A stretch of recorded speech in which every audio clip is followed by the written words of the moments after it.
profesor Vázquez Páez no viene, así que están acá son los beneficiados. ¿Qué son las enfermedades pulmonares utilizadas del curso? Que era el acrónimo de PIL. Son un grupo heterogéneo de enfermedades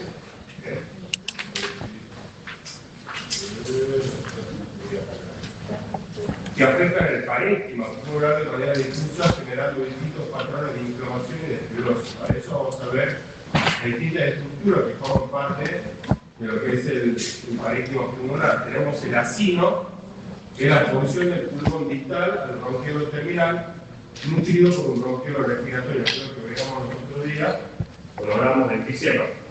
Un bronquiolo respiratorio contiene alveolos en sus paredes, el ácido pulmonar participa en intercambio gaseoso. Esto es el ácido pulmonar, es la porción distal al bronquiolo terminal, que tiene saco y conductos alveolares que participa del intercambio gaseoso. Por el contrario, el lobulillo secundario es la unidad más pequeña del pulmón que está separado por tabiques de tejido conectivo. Estos son poliédricos de 1 a 2,5 centímetros, bien visibles en la superficie, y están generalmente formados por 3 a 12 signos pulmonares, nutrido cada uno por un bronquiolo y una arteria lobulillar, y drenado por la vena pulmonar y los linfáticos. No se deben ver normalmente ni por radiografía ni por tomografía. Esto es la estructura de un lobulillo pulmonar secundario. Estos son septos de tejido conectivo que los separan. Esto es un acino que viene con el bronquiolo y la arteria bronquiolar. Por las paredes de los septos van las venas y los linfáticos. Entonces tenemos que está constituido por 3 a 12 acinos y separados uno de otro por tejido conectivo, y esto dijimos que mide entre 1 a 2,5 centímetros. Fíjense la formita que es poliédrica. Bueno, realmente no digo mucho la imagen, pero acá se vería el centro del tejido conectivo, estos son los acinos, y esto es la arteria bronquiolar, el bronquiolo, el acino, y esto sería una suma de los acinos, y este es el septum. Vamos a ver cuánto constituye cada tejido conectivo.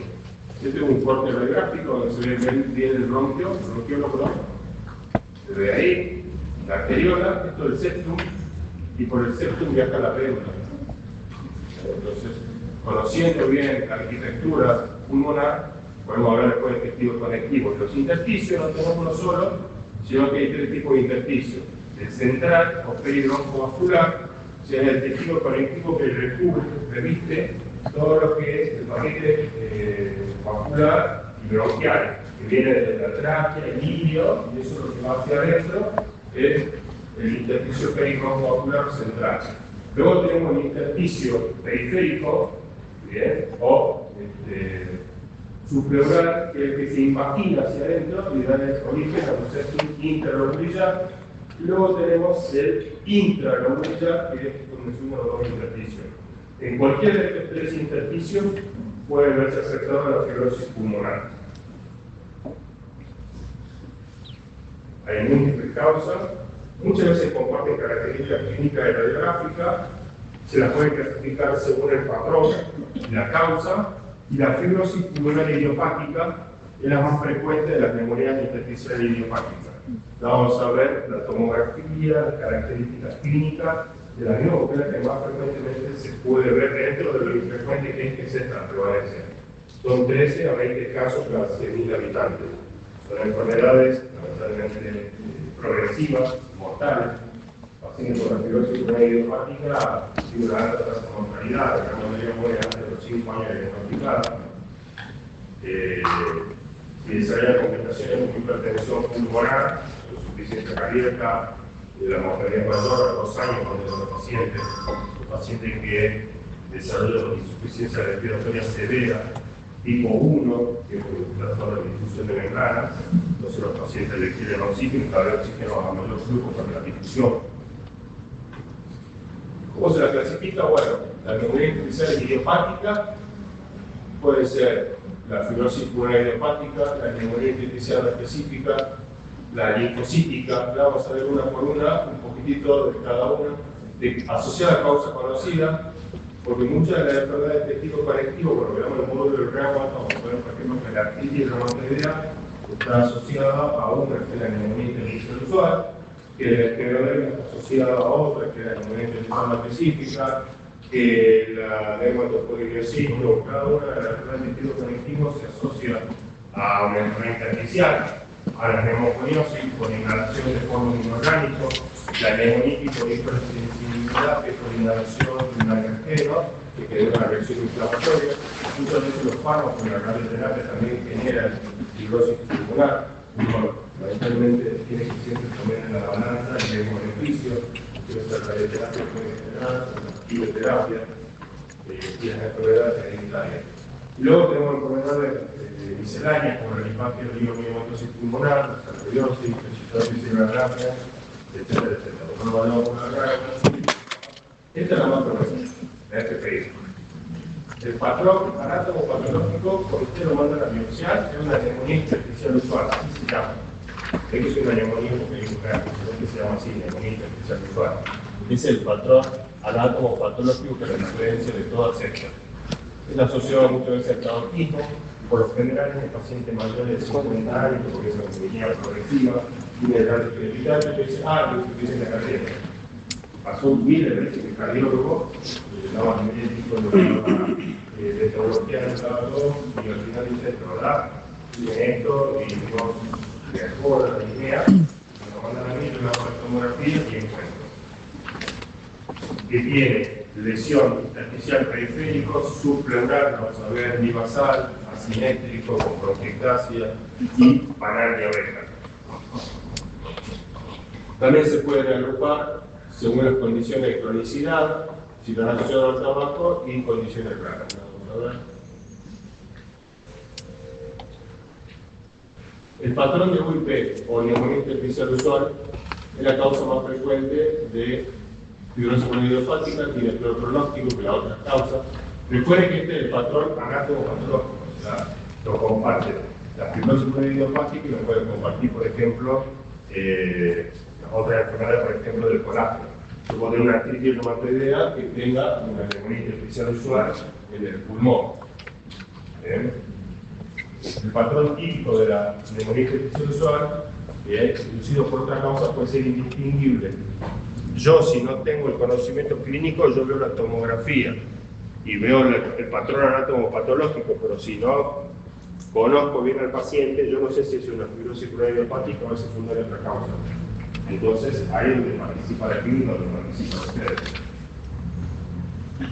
Bien. Vamos a ver las características de la tomografía, que puede tener panal de abeja, con el cómic. Quiero que vean esto. Acá está. Por lo general, el compromiso tomográfico es subpleural, esta es la pleura, pegadito a la pleura, bien, hay quistes en fila y en empalizados, o sea, que están pegaditos unos a los otros, están uno arriba del otro, y puede haber quistes grandes o quistes pequeños. Este es el patrón clásico de una neumonía intersticial usual, o sea, el patrón tomográfico y el patrón anátomo patológico. Ahora, para yo decir que es idiopática, tengo que descartar todas las otras causas, ¿bien? Colágeno, exposición, neumonía por hipersensibilidad, sarcoidosis. Una vez que yo descarto todo eso, yo puedo decir que es idiopática. Fíjense acá cómo el tejido, cómo se va fibrosando y cómo va adquiriendo este patrón. Miren acá, ¿ven el canalcito o no? Como para eso que ustedes ven engrosado es el lobulillo pulmonar secundario. ¿Ven que bien se ve ahí? Por eso les di esa charla introductoria de que es el lobulillo pulmonar secundario. Ese es el tejido intersticial interlobular que está engrosado. ¿Lo ven bien? Bueno, entonces, esto es una fibrosis pulmonar y si tiene distribución subpleural, ápico, con gradiente ápico basal, ¿qué quiere decir? Que es mucho mayor en la base que en el vértice y es posiblemente un patrón de neumonía intersticial usual. ¿Se va entendiendo? Parece medio chino porque nunca en su vida van a sentir una de fibrosis pulmonares, pero bueno, esto es lo que tenemos que ver ahora. Recuerden, siempre que haya fibrosis pulmonar, sea subpleural, sea mayor en la base que en el vértice, piensa en el patrón de un P, con neumonía intersticial usual. Y después le ponemos el producto. Si eso no es idiopática, si descartamos las otras causas, todo lo que decía.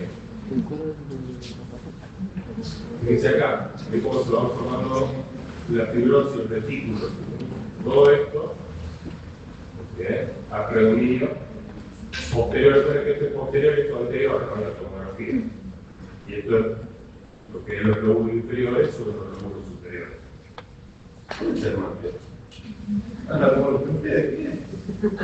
Me dicen dos, ahí tengo dos termos, buenísimo.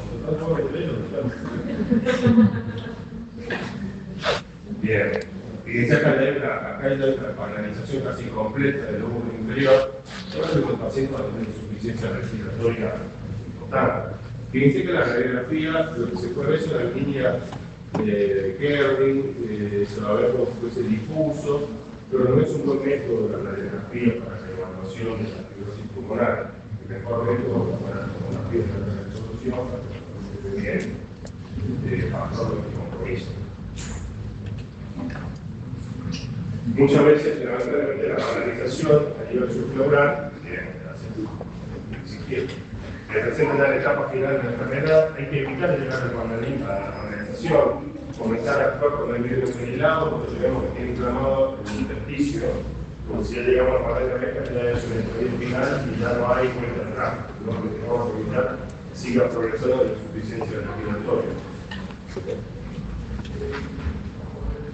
Hay que tener cuidado porque hay una caída aguda marcada de la función respiratoria, porque muchas veces puede ser una infección oportunista o puede ser que progrese la enfermedad. Ahora me quiero ver a ustedes si el paciente viene con disnea y que lo oculta ya de base tiene deficiencia bilateral. ¿Cómo se para ver si la neumonía o no, si hay insuficiencia cardíaca o no? El físico. Muchas veces, lamentablemente, este tipo de pacientes con enfermedades raras para una guardia, pero lo que hace la oculta tiene que ser quitante de la antibiótico. Bueno, los 2 días, sí, con falta de otro esquema antibiótico. Así se tiene otro esquema antibiótico, pero el diagnóstico esto necesita más. Complicado, sí, así se tiene información fundamental, decir el médico tratante, tengo una fibrosis pulmonar, tengo tratante, tiene que conocer la enfermedad, si no es un antibiótico, nosotros tenemos fibrosis pulmonar. Ahí nosotros tenemos que pedir una tomografía y si vemos que hay nuevas áreas de fibro helado o nuevas áreas de fibrosis, hay que ver que no sea progresión de la enfermedad. ¿Ustedes qué están viendo? Ya que tengo por imagen ya. ¿Y qué están viendo? ¿Los tipos de la línea? ¿También todo la tomografía? Bueno, esto es un poquito de tiempo, ¿cómo venía rápido? Claro, si yo tengo la historia clínica del paciente, el examen físico, una radiografía o tomografía y pruebas funcionales respiratorias como una espirometría que me sugiere una restricción porque está disminuido el volumen pulmonar, le hago una tomografía. Si es posiblemente una neumonía artificial idiopática, una tomografía de alta resolución y esto es lo que me confirma el diagnóstico. Muchas veces no hace falta. Y la biopsia. No hace falta la biopsia del paciente porque ya tengo la clínica, la sospecha clínica, y tengo la tomografía que me característica, que está ahí tengo. Lo que tengo que buscar la causa de la neumonía artificial actual, que es ¿cómo se la trata? Hace poco yo comienzo la residencia en el año 2009. Lamentablemente era corticoides, era cisteína y era omeprazol. El paciente se quedaba muriéndose con insuficiencia respiratoria y con hipertensión, con diabetes, con glaucoma, por el efecto de los corticoides. Ahora tenemos 2 antifibróticos y la tercera droga que estamos usando, que son las pifenidonas y intravenosa, que actúan enlenteciendo el desarrollo de la enfermedad. No son curativas, normalmente, sería muy lindo que curen, todas curan, sino lo que hacen es enlentecer el progreso de la enfermedad para que el paciente tenga una caída más en la intensidad de la forzada. Sí, cada sobrevivido siempre llega a 5 años. Sí, en la mayoría, el 80% muere antes de los 5 años. Tiene 2 que pueden sobrevivir un poquito más. Sí, es muy fuerte, ¿verdad? ¿En la idiopática o la...? No, pero ahí una solución. No, tiene mucho más bastante tiempo, con mucho más de 5 años. Tipo, mucho más, parece 10 años, 10, 15 años. Claro. Yo creo que por el artista de Montevideo, creo que por eso, creo que por el artista de Montevideo. Sí. Bueno, tenemos que descartar, por ejemplo, este patrón tomográfico lo puede encontrar en enfermedad del colágeno, lo puede encontrar en neumonía por hipersensibilidad y en reacciones a drogas. Esto es una neumonía por hipersensibilidad, también tiene panal, también tiene estos quistes, pero fíjense en los lóbulos superiores. Ahí está recién bifurcado en la tráquea. El bronquio del lóbulo superior derecho, el bronquio del lóbulo superior izquierdo, viene el lóbulo superior. Por lo general, la neumonía por hipersensibilidad, cuando uno inhala un antígeno, ese antígeno es una proteína C, todo el complejo del cuerpo y genera una reacción de inflamación a nivel pulmonar. El tratamiento consciente de la neumonía por hipersensibilidad es alejarlo de la exposición, ya sea un hongo, un ácaro o a lo que genere esta patología para que no llegue a este cuadro. Fíjense cómo la otra era, ¿se acuerdan? Mucho más basal y bilateral. Acá es el ápice, ahí está el panal arriba, ¿lo ven?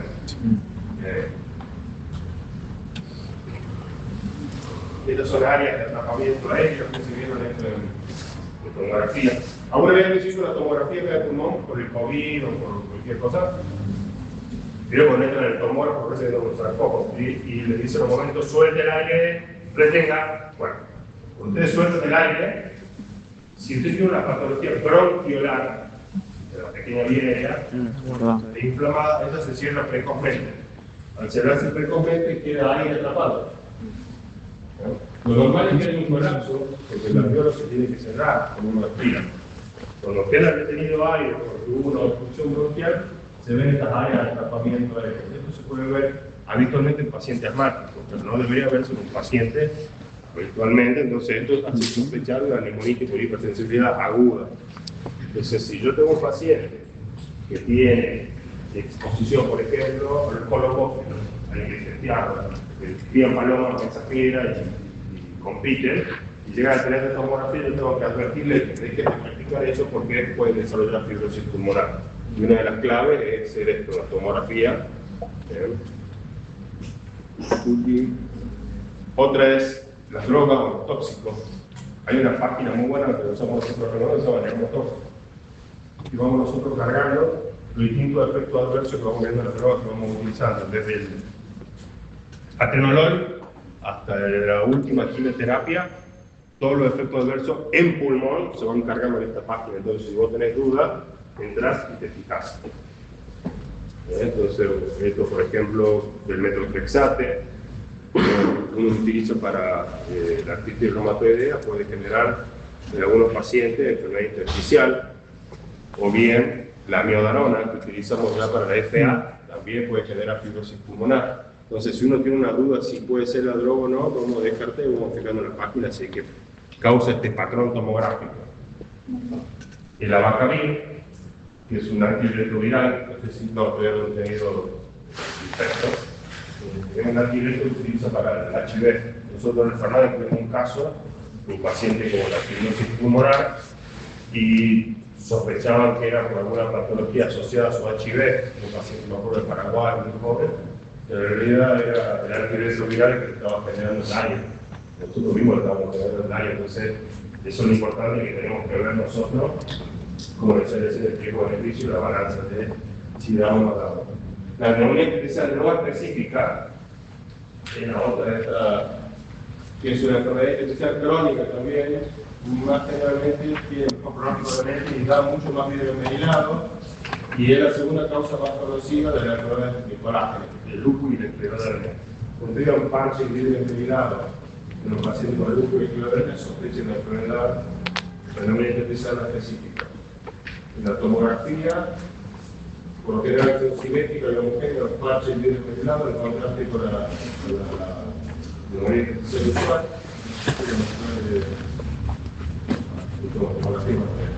Pero acá usted va a ver mucho vidrio envenenado únicamente. Mucho vidrio envenenado. En algunas guías se sugiere que era el periodo previo de la OIP, pero no está comprobado, así que por eso no se lo menciono. Gracias. Otras, agudo subagudo, la neumonía organizativa, se le llama así no porque es una infección, sino porque tiene un patrón tomográfico que simula ser una neumonía y tiene una consolidación por contenido de tejido en su interior. Y quiero mostrar. Acá está. Por ejemplo, la neumonía organizativa es un árbol se ve que tiene vidrio mezclado en el medio y consolidación periférica. Si una neumonía organizativa, cuando se hizo una biopsia del paciente, ahí se ve que tenía tejido, proteínas compatibles con neumonía organizativa. No es porque tiene un enfermo, sino porque una enfermedad de tejido conectivo, el tema de enfermedad intersticial, pero el resto lo hace el patólogo, lo hacemos nosotros. Pero si ustedes, esto es, ustedes lo ven, por la tomografía, creo que es una neumonía infecciosa, y está perfecto, porque evidentemente estadísticamente es más frecuente de la neumonía infecciosa. Si me dicen que es un cáncer, también es más frecuente un cáncer. Pero si nosotros tratamos la antibiótico y no mejora, y vos haces el médico, vos hacer un endoscopio, vos hacer una biopsia, y la biopsia la puedo dar la respuesta que es una neumonía infecciosa, que es una neumonía organizativa. Para el paciente tiene mucho mejor pronóstico y cáncer de pulmón. Lo están tratando por psicosis y una canceritis. Así que eso está bueno. Ustedes ven la tomografía y dicen, está como una neumonía bilateral severa. No, en realidad tiene que ser el tubo. En realidad lo que tiene que ver es cómo se limpió con unos 10 corticoides. 3 semanas de corticoides y tiene. Entonces, digo que pero que es lo que existe. Tenemos la neumonía infecciosa, tenemos un CA, o tenemos una neumonía organizativa. Que antes se llamaba criptogénica, pero no, ahora se llama neumonía organizativa únicamente. Consolidaciones periféricas, si bien esto ya es especialista, porque usted puede ser una neumonía, sí, algunas tienen papograma aéreo, otro puede ser un cáncer de pulmón, sí, otro puede ser un TEP, que tiene base de implantación subpleural, con forma triangular, sí, puede ser un TEP, puede ser un infarto pulmonar tranquilamente, otro puede ser de una neumonía sinofílica crónica, porque es periférica, y si tenemos sinófilos en el hemograma, sí, también. Entonces no nos quedemos solamente con el diagnóstico, que hacemos todo, que es neumonía, sino que hacemos diagnóstico alternativo, 5, 10, lo que sea, y después con la clínica, entonces los estudios complementarios vamos a descartando las causas. ¿Estamos de acuerdo? Las COP, la neumonía organizativa, tienen un buen pronóstico, tienen muy buena respuesta a los corticoides, un tratamiento prolongado de 6 a 12 meses, con mucho control de la suprarrenal y de los efectos adversos de los corticoides.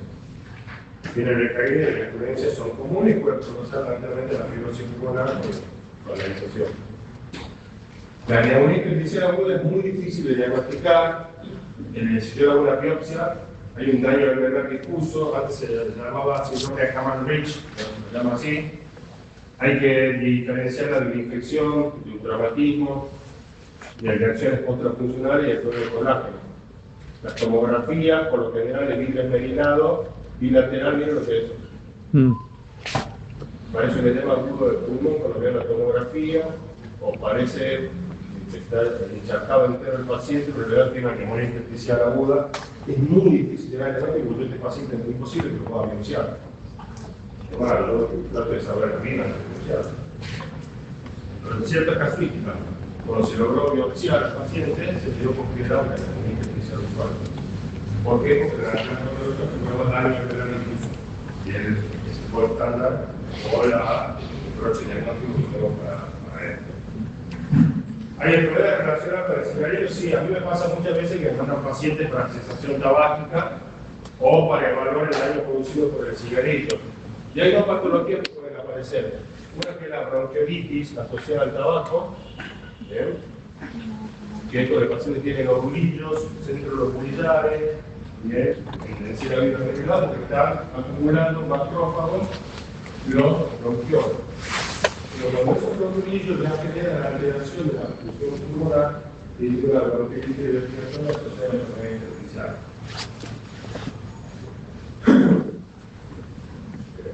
Esto es lo que nosotros vemos como la tierra, como micrófono trimestral. Como que son nodulillos. Ustedes ya van a ver el diagnóstico por imágenes. Acá se puede ver esos nodulillos. En el centro del lobulillo, recuerden que el lobulillo pulmonar tiene entre 3 a 12 encima. Entonces, hagamos de cuenta que acá hay un lobulillo, que es este. Entonces, vamos a encontrar de 3 a 12 puntitos en el vidrio esmerilado, que es el bronquiolo que llega a ese lobulillo, que está inflamado, y es el que genera esos lobulitos que están acá, el vidrio esmerilado. Es una bronquiolitis respiratoria asociada al tabaco. ¿Lo ven en el lobulillo? Unos puntitos blancos. Bien. Como el diagnóstico, generalmente examen físico, espirometría y el lavado bronquiolveolar, que tiene un bronco cargado con pigmentación. Bien. Por lo general, la biopsia no requiere y tiene excelente respuesta terapéutica a la sensación traumática. Los pacientes tienen que dejen de fumar, controlan la tomografía nuevamente y destacándose la tomografía. La neumonía intersticial es llamativa, se llama así, pero en realidad es la continuidad de la bronquiolitis respiratoria.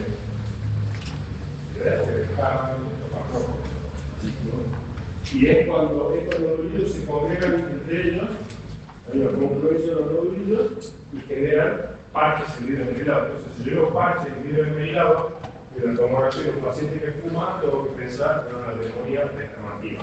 Y también tiene muy buena respuesta al tratamiento con los corticoides.